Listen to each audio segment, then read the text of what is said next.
Baruch Hashem, you're a bad Jew. Shalom.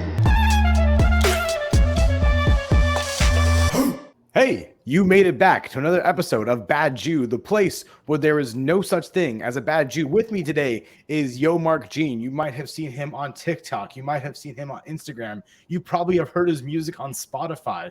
Yo Mark Jean, it is a treat to have you here on the podcast. How are you today? Man, I'm outstanding and improving, man. Glad to be here. How about yourself? I'm doing great, and I love your energy. I love your attitude. It's chill, but it's also very motivational and exciting. Speaking of exciting, we have the 4-minute Bad Jew challenge, the challenge where you tell your life story in 4 minutes. Are you ready? Yeah, for sure. Let's do it. Excellent. Echad, shtaim, shalosh, yalla. All right, so story time. Parents come from Haiti. They are immigrants to America. My mother is born in Port-au-Prince. My father's born in Jacmel. They are first generation immigrants to America. They came here, seeking a better life, as most people do. So my father is a religious man, and so is my mother growing up. They were actually part of a band. My father was a part of a Haitian gospel band called Kessner Gantier and Mighty Gospel. And my mother was actually a backup singer in that band. They did a lot of shows in New York and stuff like that. And, as they spend time going around performing and, doing songs together, they start to, catch each other's eye. They're in the same vicinity. Next thing you know, they're married. My sister's born. And then the golden child, me. You know what I'm saying? So that's where it all started. I was born in Queens, New York, actually. I'm an August baby. You know what I'm saying? I was born on the 23rd of August for everybody else who's out there like me. And, I grew up with religion just like my parents. They were devout Christians for the most part. Never missed a Sunday for the most part, unless you're like sick or out of town. And, as I got older, I had 2 requirements to stay in my mother's house. They eventually ended up splitting. And the requirement was I had to read my Bible and I had to go to college. Long story short, the more I read my Bible, the more questions I had. Little did I know I was becoming more and more Jewish the more I read my Bible, right? So as I kept asking more questions, I started getting in more and more trouble at my churches that we were attending. And as things didn't make sense, I started searching for my own answers. Then I, just decided to get these little lessons on Hebrew and look up Hebrew words and try to figure things out. Found out Christianity is not exactly what it purports to be, and that Judaism hasn't actually changed. There is no new system involved. It's the same old system because God doesn't change. And yeah, I got kicked out of my church for it. So after I got kicked out, my wife and I were married at this point. We started, trying to figure things out for ourselves. And we run into the local Chabad house, head by Rabbi Zalman Fisher in Augusta, Georgia. And the rest is just history, as they say. Amazing. Well, Yo Mark Jean, I think you use that 4 minutes very well. And, when I first came to you, when we first did the pre-interview session for this podcast to figure out and learn about your story and figure out the subject matter, something that I think when you see a content creator, you just kind of think to yourself, oh, that's who they are. And right. You kind of forget sometimes that they are on their own journey as well. So hearing that story really humanizes a lot of the content you're putting on there. I think it's so cool. I'm sure you shared your story, but I've only come across so much of it given the algorithms. Thank you for sharing. Seriously. Yeah, absolutely. Yeah.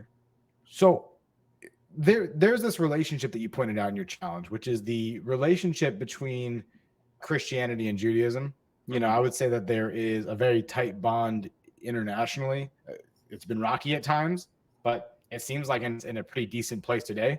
Yeah. So one of the big differences that has always irked me personally is I'll just be chilling. It'll be a nice Tuesday, and suddenly I'll get a knock at the door. I'm like, who is it?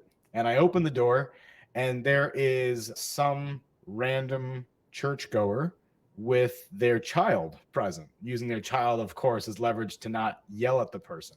Right. They say, hey, I couldn't help but notice your mezuzah, and I thought I would like to invite you to the Lord of Christ, the church, this church down the street. Would you like to come with me? And of course, in that moment, you're like, no, I don't want to go with you because I'm Jewish and I love who I am. And you want to yell that at the person with maybe a few profanities and bad words along the way. You decided not to, though, because there's a 4-year-old present. Right. So exposing that reality, the one thing that will never happen is you'll never see a Jew do that. You'll never get a knock on the door from your local Chabad rabbi. You open it up and there's this long white straggly beard and he'll say, hey, I couldn't help but notice that beautiful white cross on your door. Well, my Chabad is hosting Shabbat services this upcoming Friday. Would you like to come to Kabbalah Shabbat? That will never happen. No Chabad rabbi has ever said that. Right. So besides the fact that Jews are bad at marketing themselves, why don't we proselytize? Man, why don't Jews proselytize? That's such a good question, and that's such an accurate observation. Like a rabbi's not gonna knock on your door and say, "Hey, let's get you out of here." Let's see. I see this nice cross. Let's come have Kabbalah Shabbat with us. And Kabbalah, Right. nah. So you're And, so and right. maybe a messianic figure would do that. Yeah. Maybe a messianic would. Actual Jews don't though. But go on. What were you saying? I'm sorry. Yeah. So they, like you said, it might be a messianic, but why don't Jews? And I was actually kind of very curious about this. So I went and I did some research on why don't Jews proselytize. And of course, the old saying goes, "There's 2 Jews, 3 opinions." So I only stopped at 2 opinions. Okay, we didn't go for any of the other opinions. I just have 2 here. So one of the reasons is, of course, So being predominantly in like Muslim and Christian countries, they were never the majority. They were only the minority. So being that they didn't have the power structure, it was forbidden for Jews to proselytize in Christian and Muslim countries. So that just wasn't a thing. So here's the other opinion. The other opinion is, Jews don't believe you have to convert to Judaism to gain salvation. If you decide you want to be a Christian, a righteous non-Jew can still have, can go to Olam Haba, they can still be in Gan Eden. So with those 2 different reasons, I was like, those are 2 valid, understandable reasons. If I don't feel like I have to save you and go out of my way to make sure you don't burn in hell for all eternity, I'm less likely to, try to push my religion on you. Right. Yeah. Right. So I think you pointed out something really interesting. First of all, Olam Haba, that's the world to come, That's right? the world. And that's this end of world oriented viewpoint within Judaism that, if you will probably explain it better, but there's a belief that we will have Mashiach, right? And then that's the Messiah that will change the world in this infinite way. It'll make life increasingly better. And then those who pass away in that time go to the next world, essentially. Can you explain that concept a little bit so people can understand one of those stark differences between Judaism and Christianity? Yeah. So as I understand it, Olam Haba, like you said, it's going to be the time of Mashiach's reigning, and it's going to be it's effectively, I guess I would call it the perfect world in a way, but we're still going to be human. We're not going to be like robots. Like, people will still make mistakes and they'll still, have, their little averos, but it won't be like anybody who's intentionally trying to do wrong. It'll be more like, if somebody makes a mistake, they'll just bring sacrifice. But, more or less, everybody's living how they're supposed to. That's Jews and non-Jews alike. And there's going to be one religion in the world, the only religion, which is Hashem. He's one, he's God. There is no trees ever bowing down to, sticks, idols, dolls, rocks, stones, any kind of different things that we have like this. And effectively, it's just, going to be a unified, perfect world under Hashem and King David. Amazing. Okay. So that's Olam Haba. Christianity does not have that same idea. In fact, does the concept of Olam Haba replace the idea of heaven? Yeah. And, one of the things I really appreciated when I was learning this is Olam Haba isn't like, in Judaism, we're not trying to get to heaven, So the idea isn't to get to heaven. And that's basically the main focus of Christianity, as I understand it. In Judaism, what we want to do is we want to perfect this world, which is why Olam Haba is going to be here on earth. It's going to be the perfect world here on earth. So in Judaism, what we want is, when we do a mitzvah, when we make a bracha, when we do a mitzvah is a commandment, something that God commanded Israel to do in the Torah. What we're doing is we're elevating the world and we're making the world holy, a place where, God can come dwell here with us, which is effectively what the world to come is. But in Christianity, heaven is, the world sucks. This is a terrible place. It's cursed. It's deteriorating. Eventually, it's going to get burned up. And the ultimate paradise is this spiritual bliss far away in heaven in the clouds, where we have angels' wings and little white gowns and harps, and we fly around and float all day or something like this. So that sounds nice. It's nice to float around with a harp, Yeah, of course. But of course, that's just not the reality that Jews believe in. Okay. Yeah, not at all. Got it. And and so here's another stark difference as well. This is kind of addressed in your point. You mentioned the fiery pit of hell. which Yeah, is yeah. a very Christian idea. What do Jews believe in if not hell? So as I understand it, Jews have a concept of hell, but it's not like a eternal burning and damnation as it is in Christianity. So the Jewish concept of hell, as I understand it, is it's after you die, the soul and the body are unified. Okay, so before you die, you're alive, right? What does it mean to be alive? To be alive is a combination of of the spirit of Hashem, that He breathed into you, your neshama, and the dirt, the dust of the ground that we came from. So when a person's alive, he's a combination of both of the neshama and the dust of the ground. The two merger makes a person. They're a human. They're alive. They're moving. They're a soul. They're in the flesh. So when that separation happens of both body and neshama, body and soul, the soul returns back to Hashem and the dust goes back to the ground, and that's what's known as death. It's you're not alive. There's no consciousness in that state, according to King Solomon. You don't know anything. So that when that neshama separates from that body, I can't remember what the circumstances was, but there's a certain period of cleansing, for that soul to go back, to be with all the other souls that Hashem has. So that period of cleansing is called is what was referred to as hell, and it's not like a permanent eternal thing. It's just it's being cleansed and purified, and then it goes to return to Hashem and all the souls up there. Fascinating. Okay, so thank you for explaining those differences in terms of the Jewish and the Christian viewpoints on heaven and hell. I do appreciate that. So now that we have an understanding of some of these stark differences and the ultimate destination, if you will, right? Right. Now that we understand that, here's something that goes in favor of Christians when it comes to the benefits of proselytizing, right? Mm-hmm. Christian community, it's strong, right? It's a pretty strong community internationally. And that's partly because strength comes in numbers. Yeah, for sure. Jews don't have those numbers. Mm-mm. Islam is also, the other monotheistic religion that dominates because it's 1 billion.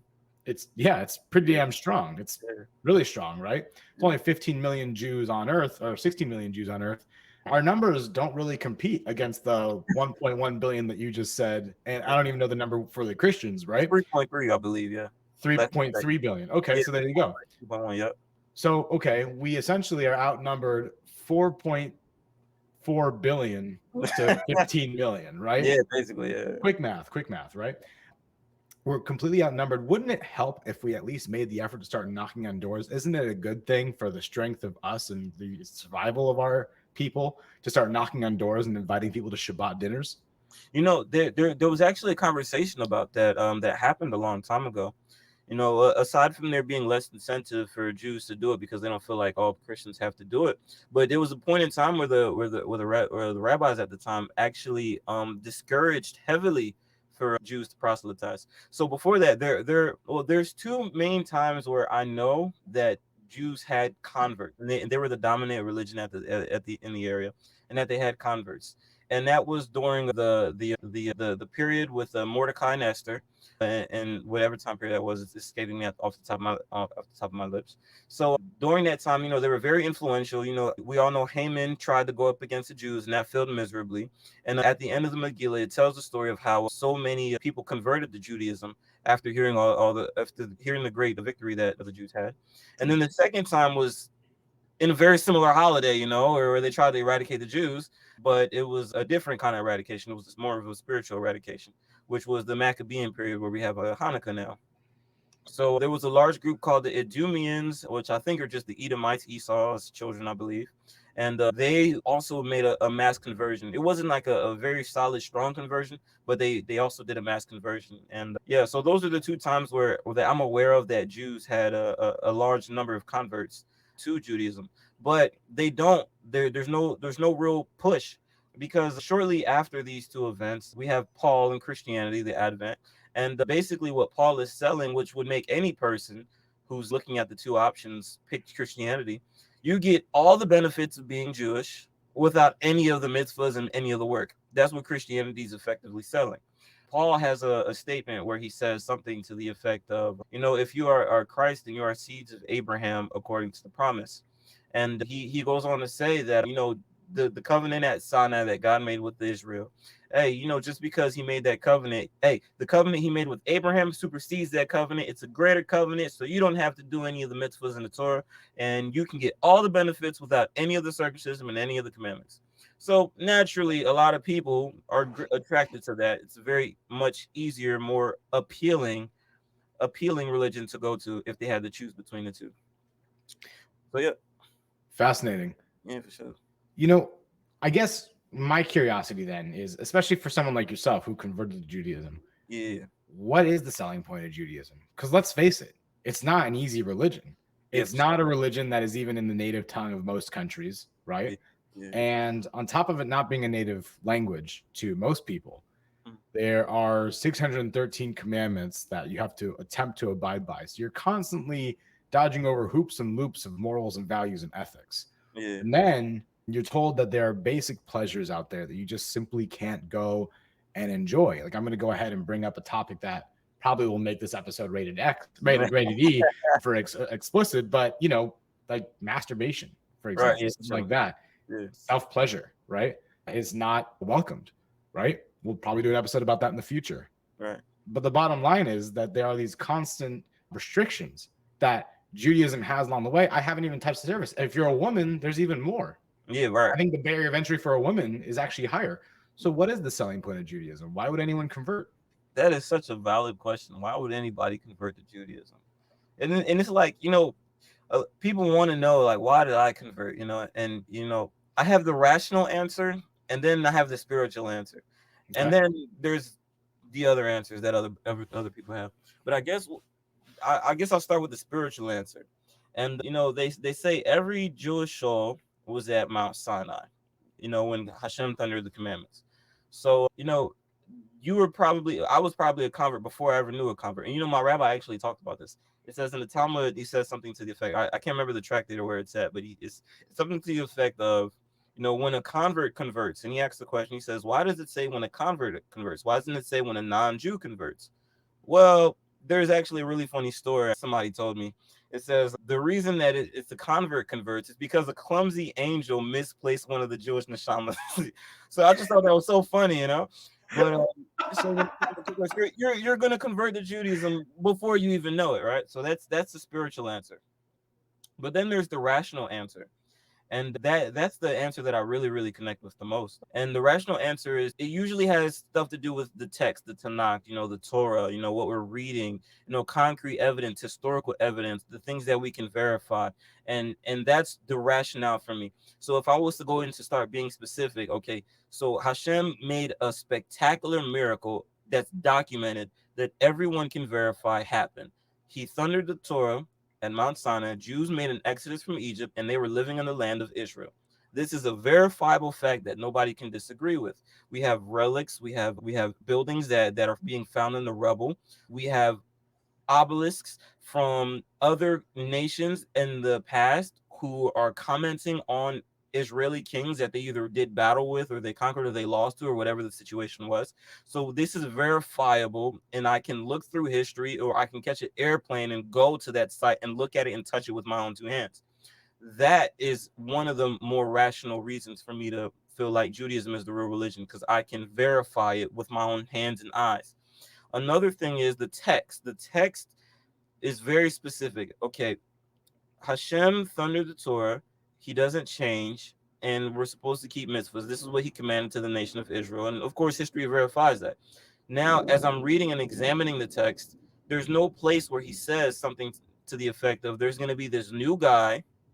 Before I even get to this new guy, there's nothing in the text that says something like, okay, you're a sinner damned from birth, and there's nothing you can do right, and eventually I'm going to have to come to the earth and die in the form of a man and save you. There's nothing like that. And here's a bit more specific details. Every time God is going to do something with, for example, somebody being born, before he's going to be born, he's going to do something important. There's a track record of him explaining that before it happens. The first example we have of this is Abraham's son, Isaac. Is it Isaac? Yeah, Isaac. Isaac was told a year before he was going to be born, and he was born of a mother and a father together. But he Sorry. told beforehand that he was going to be born. What's up? Sorry. Someone was told of a prophecy before they were born? Yeah, before they were born specifically. And this is Abraham. This is the first one. So the story goes, Hashem and two angels visit Abraham. And he says, hey, you're going to have a kid. And then, Sarah laughs. And, Hashem's like, hey, why is she laughing? She's like, I didn't laugh. But, in a year, you're going to have a kid, right? So he says he's going to have a kid. His name is Isaac. And it happened. He says it beforehand. And then it happens. And it's born of both a father and a mother, right? So then again, another time this happens is with a king named Josiah. One of the prophets, I think it was Elijah or somebody like this, says, hey, there's going to be a king. His name is going to be Josiah. He's going to do these things. He's going to eradicate all the high places and the shrines in Israel. It's raining out here. Whoa. I promise it's not gunshots. I would have hopped down already. Whoa, that's the most biblical timing. So you're outside right now in your patio? Yeah, I'm outside. Right? Thank you, Hashem, for validating my word. So, that was not a sound effect. That was no. Where are you right now, Yo Mark Jean? No, I'm in Atlanta right now. You're in Atlanta, Georgia. Okay. Yeah. That's never happened before on this podcast. That's insane. Okay. Hopefully it goes viral for the views. Oh my God. All right. Boom. Baruch Hashem. Okay, go on. Sorry, you were saying? He says he's going to get rid of the shrines in the high places, Josiah is. So, and this is like a couple dozen years before it happens. So then he's actually born, and then these things happen. And he's born of a man and a woman. A third time this happens is with King Cyrus. I think it's Isaiah, Yeshayahu, says that there's going to be a king. And he actually calls him Mashiach. He's specifically referred to as Mashiach, my anointed one, Cyrus. That he's going to come and then he's going to begin the process for the Jews who are in exile to return to Eretz Yisrael, to the land of Israel. And this is the end of the first exile. So King Cyrus is born. Actually, the story goes he's born from Esther. He's Esther's child. But yeah, so these are three situations where God says somebody's going to come and he's going to do some miraculous thing. And he was told beforehand, and the person was born of a man and woman. Now, the difference with this in Christianity is they say Jesus was supposed to become and born of a Virgin Mary, and they take this verse in Yeshayahu and completely pimp it, right?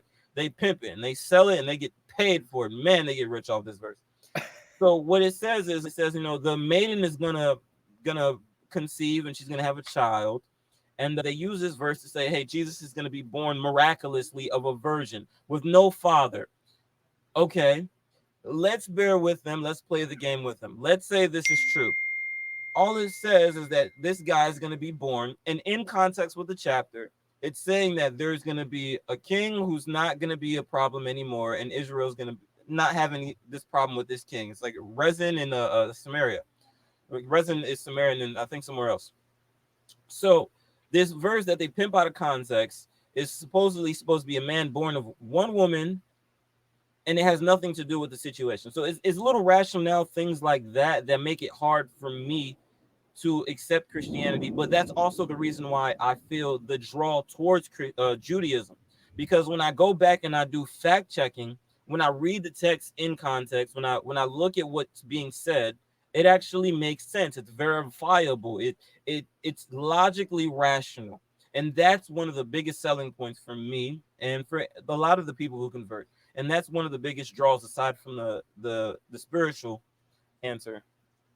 Well, thank you for sharing that. Switching away from the topic of the podcast for a second, I want to ask you. So you've undergone this conversion, and you and your whole family are doing it together, which is really beautiful and amazing.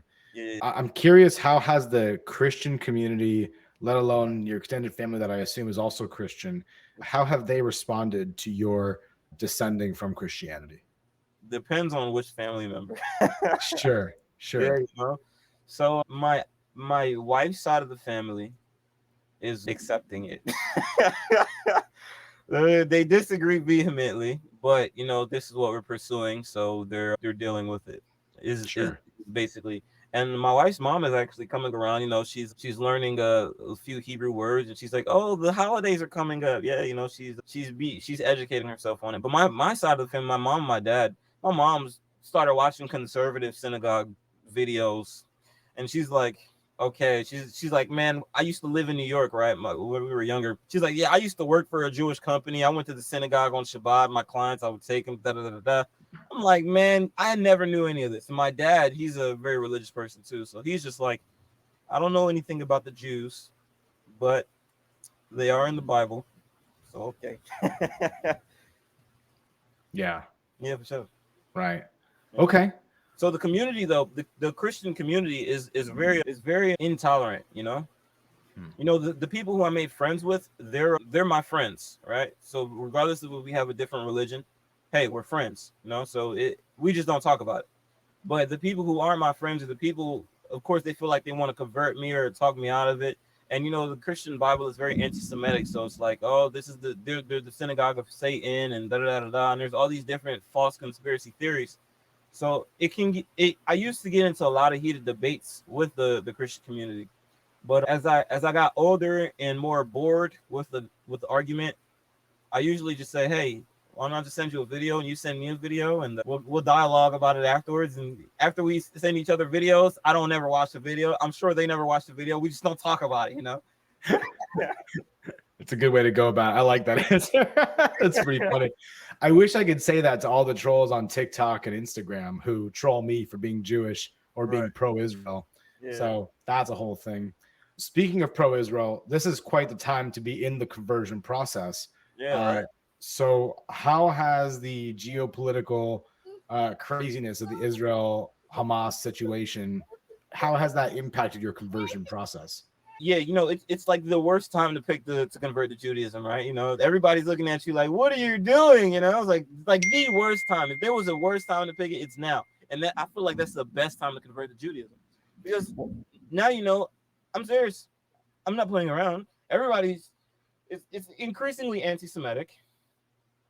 The comment sections, if I make a video talking about eating kosher, somebody's gonna comment saying free Palestine or something derogatory about being Jewish.